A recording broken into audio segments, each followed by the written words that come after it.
Hi, I'm Greg Watkins, Executive Director of the British Chamber of Commerce in Thailand. 2021 is BCCT's 75th anniversary, and one of the things we're doing to celebrate our anniversary is to reach out and reconnect with some of the key people who made the Chamber what it is today. And today it's my great pleasure to introduce Phyl and Eric Jelynik. Phyl was Executive Director of the Chamber from 1987 to 1996 and really changed the Chamber from a membership club that organised events to a widely and well-respected network for business development and advocacy. Fantastic achievement. Eric was Country Manager of British Airways and he served on the board from 1993 to 1996, I think, Eric. So a very, very warm welcome to you both. It's lovely to see you again. It's quite some time since I've connected. But tell us a little bit about your time on the Chamber and your time on the board. Gosh, where do I start? I guess I went to the Chamber from the embassy. I don't know, I think you were aware of that. I worked in the embassy for a number of years, and then the opportunity came up to move across to the Chamber of Commerce as the Executive Director, and I was very terrified when they offered me the job, if I'm honest. But I got a great welcome. They were all very friendly, and I had a great team around me at the Chamber. And at that time, we had tiny offices in Ceylon Road, just near the British Club. And I think my abiding memory at that time is meeting such interesting people in the business community. It was very different to any other jobs I'd done. And I really enjoyed connecting with the business people that I met in Bangkok at that time. And Eric was one of those who joined the board in, as you say, in 1993 or 94. And we had quite a number of different characters on the board during the period of time I was there. Eric, what certainly my very clear memory was how friendly and helpful the board were and the members were of the Chamber. Whilst it was a business community, it was very much a social community as well. And I think in the years I was there, I was very fortunate in that my fellow board directors were incredibly talented, very diverse, and I learned a lot from the board members there. It was relatively early on in my career, and so I was very fortunate to be on the board amongst such talented people, and I really relished the opportunity to learn from them, and that without doubt is my abiding memory. And I feel very fortunate to have met and got to know my fellow board directors during that time. I know I was a member in Phil's time as Executive Director for about 5 years, and obviously slightly younger then, but I remember how welcoming all the board directors were and the team was, you know, irrespective of age or experience, and it was a fantastic network to join.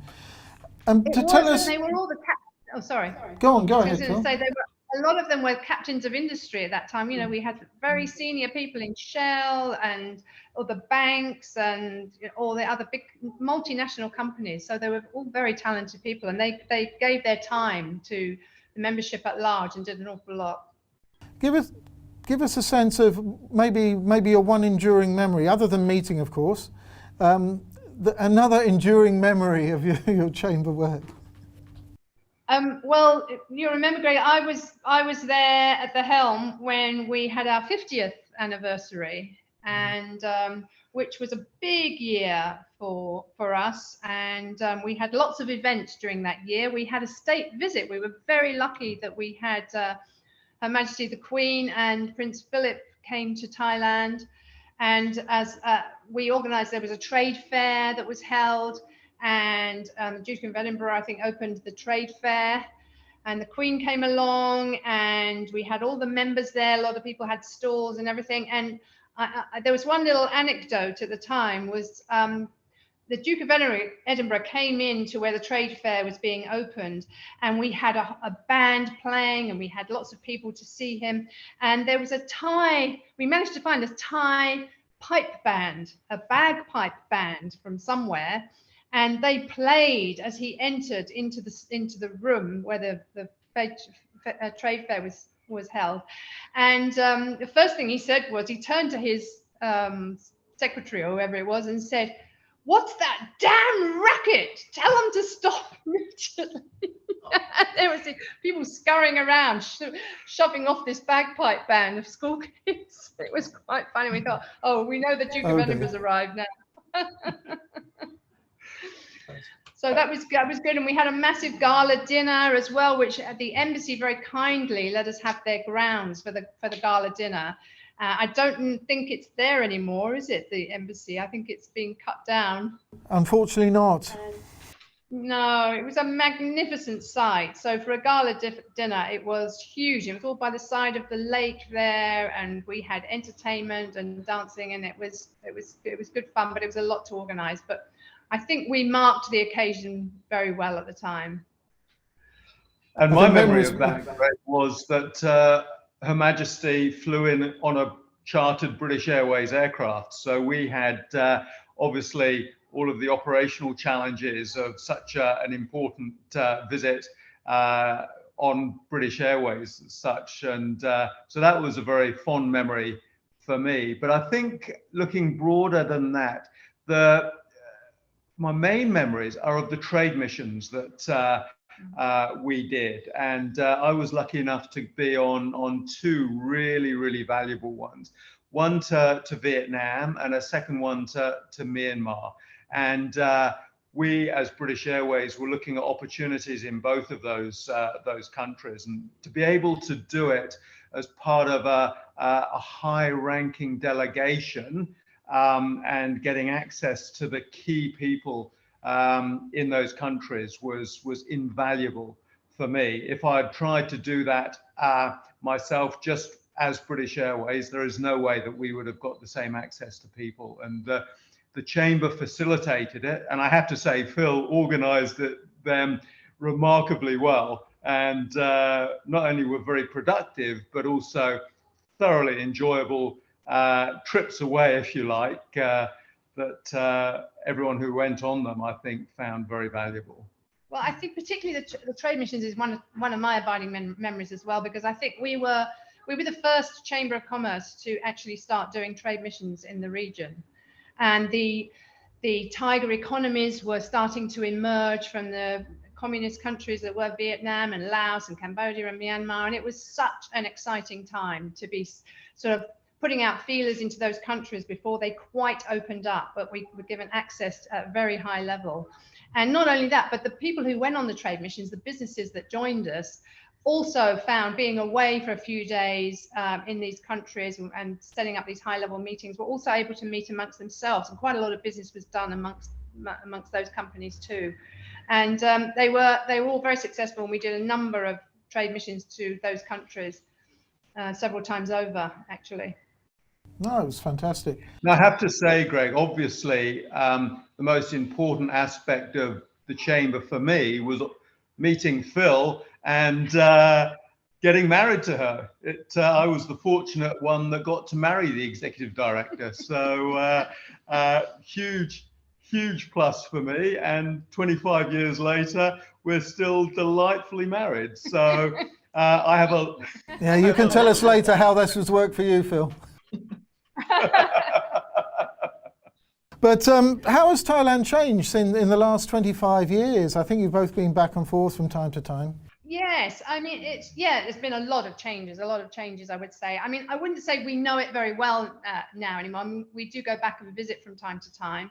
And my daughter got married there in 2015. So we had a big family gathering there for the wedding in 2015 when she married her Australian partner, which was great fun. It was down in Samui, and we had time in Bangkok and then time in Samui all together, and just had a great holiday, really, all of us. And when I left, I think the SkyTrain was just starting. It was a new thing that was just beginning at that time. Right. So that changed Bangkok very quickly, I think, because when I then went back again a couple of years later, I noticed a big difference in how it was so much easier to get around, and you could go to a number of different areas of Bangkok in one day, whereas when I was there, you had to decide where you were going to go for the day, and you couldn't do much else really. So that, I would say, the SkyTrain has made a massive difference to the city. Tell us what you're both doing these days, other than being locked down. We moved from Bangkok down to Australia, to Sydney, with my job and with British Airways. After 2 years here, British Airways said it was time to go back to head office, but having spent 2 wonderful years here, we didn't want to go back to the UK. So I resigned from British Airways and joined Qantas, and spent the next 20 years working for Qantas, both here in Australia and, interestingly, back in London. I got 2 postings back to London with Qantas, and just last year retired from Qantas, and we've spent the last 18 months, albeit the last COVID 18 months, retired, living the dream here in Sydney. But unfortunately not being able to travel. So you've spent more time with each other in the last 18 months than the previous 18 years. That's probably right. Yes. Yeah, Still very together. good point. Oh, dear. And we both do a lot of voluntary work. Phyl has spent a lot of the time down here volunteering with various organisations, and in retirement, I've joined her in volunteering to, in my case, teach disadvantaged youths how to drive who don't have the opportunity to do driving lessons or have the responsible parents to teach them to drive. So I'm spending a couple of days a week doing that. And Phyl is... I work on the multicultural side, which I think is probably from my Thai roots. I help the Tibetan community here in the Northern Beaches where we live. They're refugees, and we help them get settled in and help teach them English. A business type question now. How do you see Thailand's role in the post-COVID world? Oh, gosh, that's a difficult one. I imagine Thailand is doing quite well. Is it doing quite well during COVID with lockdowns and things? I don't know what the numbers are over there or how it's affected business. It was, and then the Delta wave hit, and we're just coming out of that. So we had a good last year, and we've had a tough this year from May onwards till about now, really. But we are coming out of it now, yes. Well, I imagine everybody will be hungry to get their businesses going and get started, and Thailand is good at that. I tell you what, Thailand is very good at crisis management. So in a crisis, they are excellent at getting on with it and getting up, cutting through all the red tape, making decisions quickly and firmly, and getting going. And I think Thailand will be no different. They will be up and running probably before a lot of other countries, I imagine. And I think certainly from a Australian perspective, Australians are desperate to travel and go outside of the Australian borders and travel internationally. And I think obviously Thailand has focused very successfully historically on their tourism. And I think there's a great opportunity to continue that and present itself as a safe place and a beautiful place to visit. And I think Tourism Authority of Thailand, if they're not already, should really be focusing on countries like Australia and promote the hell out of what a lovely country it is to visit, because there is huge pent-up demand here to escape from Australia and visit countries like Thailand. And ourselves included. Absolutely. Well, that comes nicely on to the final question. What's your favourite place in Thailand and your favourite thing to do? Well, I thought about that, Greg, and do you know what? My favourite place in Thailand is wherever my family gather together. And we do have some lovely holidays together. We get on very well. You know, I'm still very friendly with my first husband. He comes down here for Christmas. We go up there for holidays and we get together. with him and his partner, and the kids all come, and it's just lovely. I still love Hua Hin. I still Phuket, all of those places. I still get a buzz out of Bangkok. I love Bangkok. I love the people, always have, and always will. And that's what I'm looking forward to getting back to. What about you? Probably the Supergirls bar in Patpong is what I miss most. You still haven't paid your slate, Eric. You know, he tells everybody I'm his bar girl. I'm his Thai bar girl. Have you still got that twitch in your right elbow? But I also have very fond memories of the British Club. I just the love British Club. Yeah. We were avid tennis players at the British Club. We just really enjoyed. It was such a welcoming, relaxing place to just hang out, and whether it be playing tennis or spoofing in the bar, it does bring back great memories. And I always try and make a point of dropping by the British Club when we go back. Yeah. But very fond memories. My children grew up there and really learned to swim there, play tennis. My name should still be on the wall there as the tennis doubles champion with, I think, David Jessup. Is it David Jessup or David Kellum? Anyway. Not David Kellum, no. Wasn't David Kellum? No, he was crap at tennis. It must have been David Jessup. Anyway. I'll tell him you said that. Well, it'll be on film. But it was.